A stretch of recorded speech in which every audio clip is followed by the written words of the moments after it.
श्री शिवलीलामृत कथासार अध्याय 2. या अध्यायामध्ये आपण महाशिवरात्री महात्म्य आणि व्याधाची कथा ऐकणार आहोत. हा अध्याय ऐकल्याने किंवा वाचल्याने निरनिराळ्या पूर्व पापांचा निराश होईल. दुसऱ्या अध्यायाला आता आपण सुरुवात करूयात. श्री गणेशाय नमः.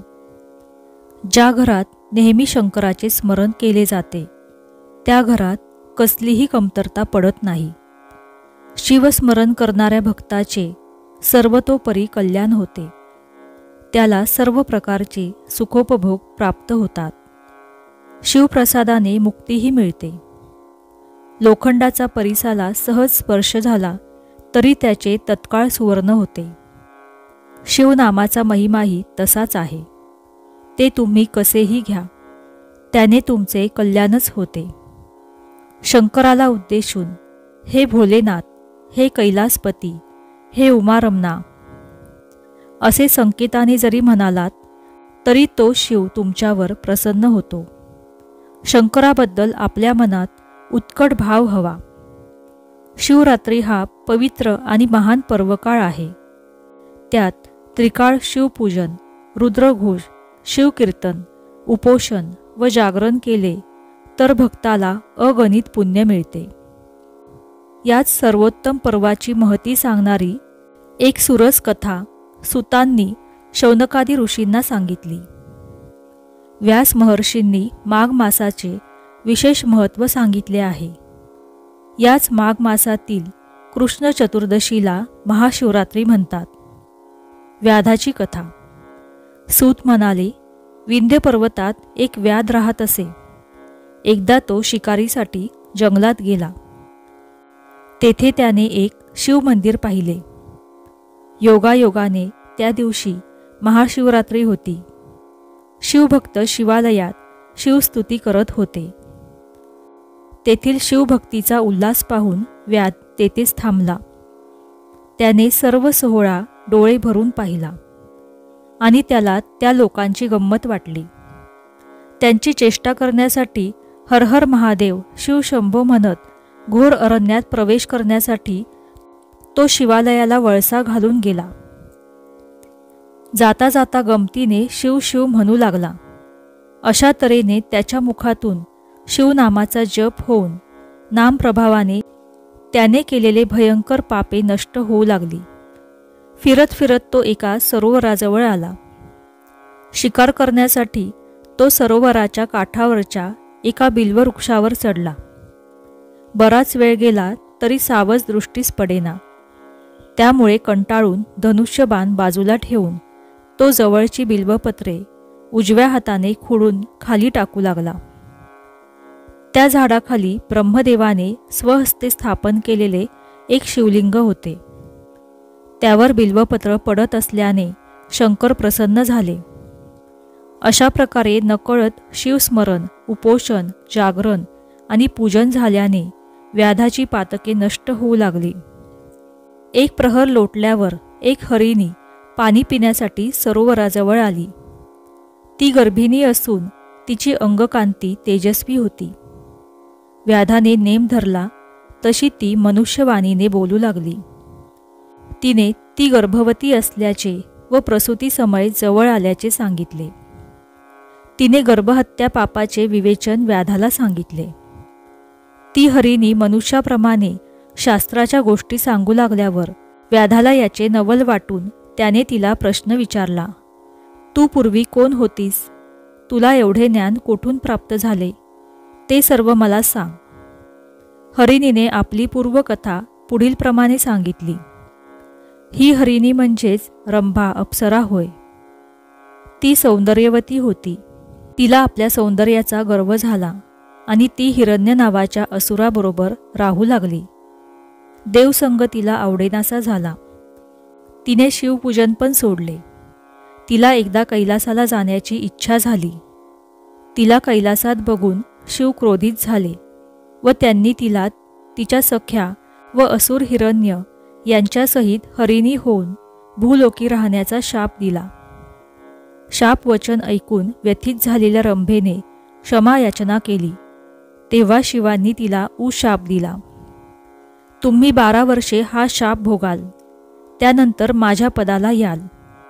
आपली ही हकीकत तिने व्याधाला सांगितली व ती म्हणाली की प्रसूत झाल्यावर पाडसाला ठेवून ती परत येईल, तेव्हा व्याधाने तिचे प्राण घ्यावेत. पण व्याधाचा तिच्या बोलण्यावर विश्वास बसला नाही. तेव्हा तिने त्यास वचन देऊन महापापांचा उच्चार करून परत येण्याची शपथ घेतली. लोक स्वार्थापोटी अनेक प्रकारची पापे करण्यास उद्युक्त होतात. नाना प्रकारच्या भ्रष्ट मार्गाचे आचरण केल्याने आणि स्वधर्म सोडून दिल्याने जी पापे लागतात त्यांचे हरिणीने वर्णन केले. अशा निषिद्ध कर्मांमुळे जे परिणाम भोगावे लागतात तेही सांगितले. उदाहरणार्थ, जे दुसऱ्यांच्या वर्मावर बोट ठेवून त्यांची निंदा करतात त्यांना कावळ्याचा जन्म मिळतो. जो सेवकांकडून सेवा घेऊनही त्याला वेतन देत नाही तो भिकारी होतो. आपल्या प्रजेला त्रास देणारा राजा पुढील जन्मी वाघ किंवा साप होतो. ती म्हणाली की जर शपथ घेऊनही ती परत आली नाही तर तिने सांगितलेली सर्व पापे तिला लागोत. मग व्याधाने तिला प्रसूत झाल्यावर येण्यास सांगितले. व्याध सावजाची वाट पाहत होता. तेवढ्यात दुसरी हरिणी पाणी पिण्यासाठी त्या सरोवरापाशी आली. व्याधाने तिच्यावर नेम धरला. ते पाहून जीवदान द्यावे म्हणून ती त्याची करुणा भाकू लागली. ती म्हणाली, या समयी पतीचा अंगसंग मिळावा म्हणून मी उत्सुक आहे. त्याला भोगदान देऊन लवकरच मी परत येईन, तेव्हा मला मार. व्याधाला तिच्या मनुष्यवाणीत बोलण्याचे आश्चर्य वाटून तो तिला म्हणाला, तू परत येण्याचे वचन शपथेवर देत असशील तर मी तुला जाऊ देईल. हरिणीने ते मान्य केले. तिने नेहमीच्या जीवनात लोक जी अनेक प्रकारची पापे करतात त्यांचे विवेचन केले. उदाहरणार्थ, जे भाऊ एकमेकांशी वैरभावाने वागतात त्यांना मत्स्य जन्म मिळतो. पत्नीला अकारण त्रास देणाऱ्या पतीच्या कुटुंबात फूट पडते. जो उपकारकर्त्यास विसरतो तो कृमी योनीत जन्म घेतो. जो आपल्या मातापित्याला त्रास देतो त्याने ठरवलेले कोणतेही कार्य सिद्धीस जात नाही. ती म्हणाली की जर तिने परत येण्याचे वचन पाळले नाही तर तिने सांगितलेली सर्व पातके तिला लागतील. हरिणीविषयी साशंक असूनही व्याधाने तिला जाऊ दिले. ती हरिणी निघून गेल्यावर तो व्याध शिवनाम घेत सावधपणे सावजाची वाट पाहू लागला. हाताला चाळा म्हणून तो बिल्वपत्रे खुडून खाली टाकत होता. तेवढ्यात तहानलेला मृग पाणी पिण्यासाठी त्या सरोवरापाशी आला. व्याधाने धनुष्यावर बाण लावून नेम लावला. तेव्हा तो मृग मनुष्यवाणीने बोलू लागला. तो म्हणाला, हे व्याधा, तू आता मला मारू नको. माझ्या स्त्रियांचे माझ्यावर प्रेम आहे. माझ्या मरणाने त्यांना खूप दुःख होईल, म्हणून मी घरी जाऊन त्यांचा अखेरचा निरोप घेऊन येतो. शिवशापाने मृग बनलेल्या हिरण्यसुराने बऱ्याच पापकर्मांचे निरूपण व्याधाला सांगितले. उदाहरणार्थ, जे ईश्वरभक्तांच्या कार्यात विघ्ने आणतात ते नरकात कीटक होतात. मित्रद्रोह करणाऱ्या विश्वासघाती लोकांना पोटदुखीची व्याधी होते. देवपूजेचा कंटाळा करणाऱ्यांच्या हातापायाच्या शिरा आखडतात. मग त्या मृगाने व्याधाला परत येण्याचे शपथपूर्वक वचन दिले. आश्चर्यचकित झालेल्या व्याधाने मृगाला त्याच्या परिवाराला भेटण्याची परवानगी दिली. मग तो व्याध पुन्हा शिवनाम घेऊ लागला. त्या नामप्रभावाने त्याच्या मनात शंकराची भक्ती निर्माण झाली. त्या महाशिवरात्रीच्या परमपवित्र पर्वकाळी व्याधाकडून उपोषण, जागरण, श्रवण व रात्रीच्या 4 प्रहरात शिवपूजन घडले. त्या पुण्यप्रभावाने त्याची 7 जन्मातील सर्व पापे जळून भस्म झाली. रात्रीचा प्रहर सरत आला तशी पूर्व दिशा उजळली. त्यावेळी आणखी एक हरिणी पाणी पिण्यासाठी त्या सरोवरापाशी आली. तिला पाहताच त्याने तिच्यावर बाण रोखला. तेव्हा ती हरिणी घाबरून व्याधाला म्हणाली, हे व्याधा, तू मला मारू नकोस.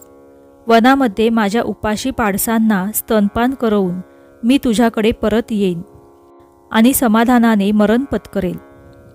व्याधाने तिलाही शपथ घेऊन जाण्यास सांगितले. तिने व्याधाला धर्म अधर्म विषयक निरूपण ऐकवून अनेक पापकर्मांची व त्यांच्या परिणामांची माहिती सांगितली. उदाहरणार्थ, जे देवब्राह्मणांचा मान ठेवत नाहीत त्यांचे हातपाय यम तोडतो. जो दुसऱ्यांच्या वस्तू चोरण्यासाठी सतत टपून बसलेला असतो त्याला वेदनादायक नेत्ररोग होतो. जे अत्यंत गर्विष्ठ असतात त्यांना रेड्याचा जन्म मिळतो. त्या हरिणीनेही परत येण्याचे वचन दिले. प्रभावित झालेल्या व्याधाने तिला बाळांना स्तनपान देऊन येण्यास सांगितले. पुढे काही वेळाने व्याधाला दिलेला शब्द पाळण्यासाठी मृगराज व त्याचा परिवार सरोवरापाशी आले. मृग म्हणाला, तू सर्वात आधी माझे प्राण घे. हरिणी म्हणाल्या, तू आमचा वध कर. पतीच्या आधी मरण आले तर आम्हाला सद्गती मिळेल. पाडसेही नीट विचार करून म्हणाली, माता पित्याशिवाय जगणे म्हणजे आमच्यासाठी मरणच. तू आधी आम्हाला मार. त्या सर्वांचे बोलणे ऐकून व्याधाचे मन भरून आले. त्याने सर्व हरणांना वंदन केले. त्या मृग परिवाराने सांगितलेले निरूपण ऐकून व्याधाची पापे नष्ट झाली. त्याचे मन व शरीर पावन झाले. तोच एक चमत्कार झाला. आकाशातून एक दिव्य विमान खाली आले. त्यात 5 मुखे 10 भुजा असलेले व्याघ्रचर्म परिधान केलेले दिव्य शिवगण होते. तेवढ्यात त्या मृगांना एक दिव्य देह प्राप्त झाला. व्याधाने सप्रेम शिवनाम घेत शिवगणांना साष्टांग नमस्कार केला. शिवगणांनी त्याला विमानात बसण्याची विनंती केली. व्याधाला दिव्य देह प्राप्त होऊन तो शिवलोकी शिवपदाला गेला.